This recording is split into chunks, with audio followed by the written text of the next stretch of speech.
بسم اللہ الرحمن الرحیم الحمدللہ وحدہ والصلاة والسلام علی من لا نبی بعدہ۔ ناظرین گرامی،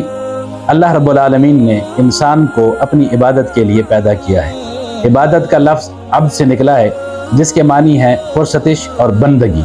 اصطلاحی طور پر وہ مذہبی ارکان جو انسان اللہ کی اطاعت، فرما برداری اور بندگی کے لیے بجا لاتا ہے، اسے عبادت کہا جاتا ہے۔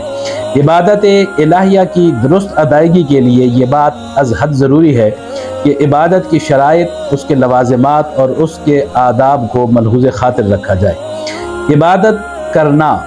اور عبادت کے طریقے یہ توقیفی ہیں، یعنی اللہ رب العالمین نے قرآن و سنت کے ذریعے سے ہمیں رہنمائی فرما دی ہے کہ اس کی عبادت کس طرح کی جائے گی۔ مذہب اسلام نے عبادت کی قبولیت کے لیے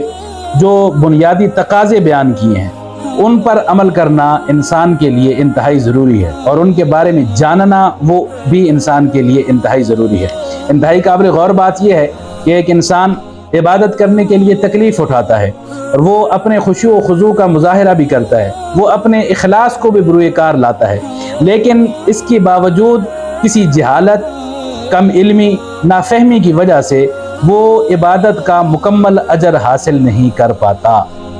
یہاں تک کہ وہ اپنے خیال میں فریضہ ادا کر رہا ہے، لیکن اس فریضے کی ادائیگی کا کوئی اجر و ثواب اس کے نامہ اعمال میں جمع نہیں ہو رہا۔ ہمارے مذہب اسلام نے کسی بھی عبادت، مثلا نماز، روزے، حج اور زکوٰۃ کی ادائیگی کے لیے بنیادی جانکاری اور علم کی تحصیل کو فرض قرار دیا ہے۔ طلب العلم فریضۃ علی کل مسلم و مسلمۃ،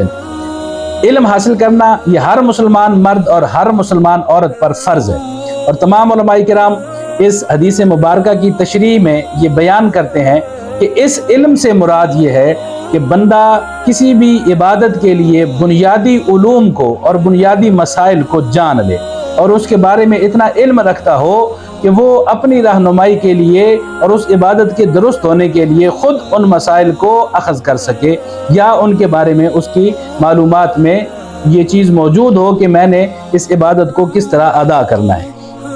علماء کرام نے اور مفسرین نے اور اہل علم نے اور عرفاء نے کسی بھی عبادت کے درست ہونے کے لیے کم از کم 4 بنیادی شرائط کو ضروری قرار دیا ہے، اور ان میں سے پہلی چیز جو آج ہمارے اس سلسلے کی اجرا کا مقصود بھی ہے، وہ ہے شریعت کا دستور، یعنی شریعت نے عبادت کے لیے کیا قاعدے اور ضابطے مقرر کیے ہیں، ہمیں ان قاعدوں اور ضابطوں کو جاننا چاہیے۔ شریعت اسلامیہ، جسے ہم علم الفقہ بھی کہتے ہیں، شرعی مسائل بھی کہتے ہیں، علم شریعت بھی کہتے ہیں، یہ کسی بندے کے لیے جائز نہیں ہے کہ وہ عبادت کرتے ہوئے اپنی مرضی بروئے کار لائے۔ مثلا ایک بندہ نماز پڑھنے کے لیے آتا ہے اور نماز کے فرائض، واجبات اور طہارت کے مسائل سے ناواقف ہونے کی وجہ سے وہ فرائض و واجبات کو ترک کر دیتا ہے، اور اس کے بارے میں جب بات کی جائے تو لوگ کہتے ہیں جی کوئی بات نہیں، اللہ تعالیٰ قبول کرنے والا ہے، اللہ اس کی نماز کو قبول کر لے گا۔ بھائی اللہ تبھی قبول کرے گا جب اللہ کے بتائے ہوئے طریقے کے مطابق آپ نماز ادا کریں گے، اس میں آپ کی اپنی مرضی نہیں چلے گی، بلکہ معبود، وہ معبود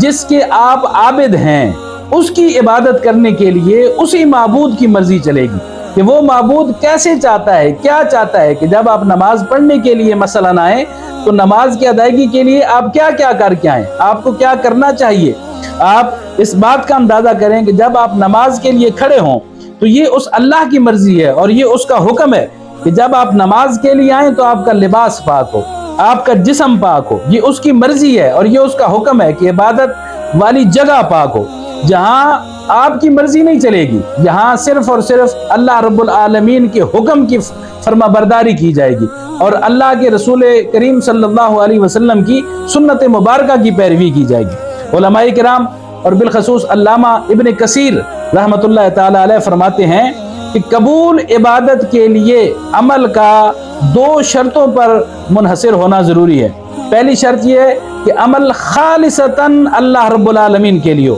اور دوسری شرط یہ ہے کہ وہ عمل رسول اللہ صلی اللہ علیہ وسلم کی شریعت اور رسول اللہ صلی اللہ علیہ وسلم کی سنت کے مطابق ہو۔ سورہ مبارکہ الزمر میں اللہ رب العالمین کا ارشاد ہے فَعْبُدِ اللَّهَ مُخْلِصًا لَهُ الدِّينَ، اللہ کی عبادت کرے اس طرح کہ دین کو خالص کرتے ہوئے خالصتاً اللہ کے لیے، خالصتاً اللہ کے لیے دین کو خالص کرتے ہوئے اللہ کی عبادت کریں۔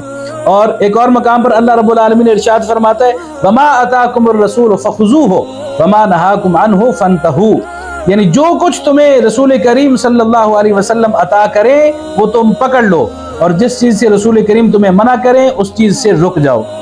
رسول کریم صلی اللہ علیہ وسلم کا فرمان عالی شان ہے ترکت فیکم امرین لن تضلوا بعدی ما تمسکتم بہما کتاب اللہ و سنتی، نبی پاک صلی اللہ علیہ وسلم نے فرمایا کہ میں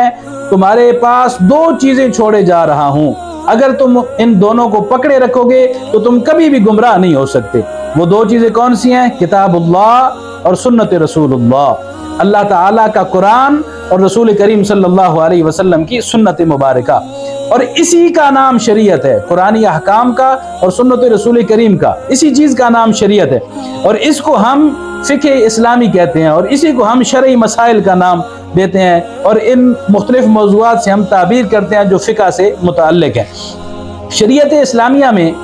نماز، روزے، حج اور زکوٰۃ کے احکامات بیان کیے گئے اور اس پر عمل کرنا انتہائی ضروری ہے۔ امام ربانی حضرت سیدنا مجدد الفسانی رضی اللہ تعالیٰ عنہ ارشاد فرماتے ہیں کہ مدار کار شریعت پر ہے، اور ایک اور مقام پر آگے چل کر کہتے ہیں کہ شریعت پر استقامت اختیار کرنا، اس طرح استقامت اختیار کرنا کہ اس کے چھوٹے چھوٹے آداب بھی ترک نہ ہوں۔ انسان جب اللہ کی عبادت کے لیے کھڑا ہو تو یہ ضروری ہے کہ وہ جانے کہ اللہ تعالیٰ اس عبادت کو کرنے سے پہلے مجھ سے کیا تقاضا کرتا ہے، اس عبادت کی ڈیمانڈز کیا ہیں، اس عبادت کی ریکوائرمنٹس کیا ہیں، جس پر عمل کر کے میں اس عبادت کو کما حقہ ادا کرنے کے قابل ہوں گا۔ لہذا ہمارے لیے یہ ضروری ہے کہ ہم شرعی احکامات کے بارے میں آگاہی حاصل کریں، ہم علم دین حاصل کریں، علم دین سیکھیں اور پھر اس پر عمل کریں، اور اس کے ذریعے سے اللہ تعالیٰ کی عبادات کرنے کی ہم توفیق حاصل کریں۔ انشاءاللہ تعالیٰ ہم نے یہ جو سلسلہ شروع کیا ہے اس میں یہی بنیادی شرعی مسائل کے بارے میں آگاہی دی جائے گی۔ آپ اپنے کمنٹس کے ذریعے یا اپنے میسیجز کے ذریعے خود کو پیش آمدہ شرعی مسائل کے بارے میں سوالات بھی کر سکتے ہیں۔ اللہ تعالیٰ کے فضل و کرم سے بھرپور دینی رہنمائی کی کوشش کی جائے گی۔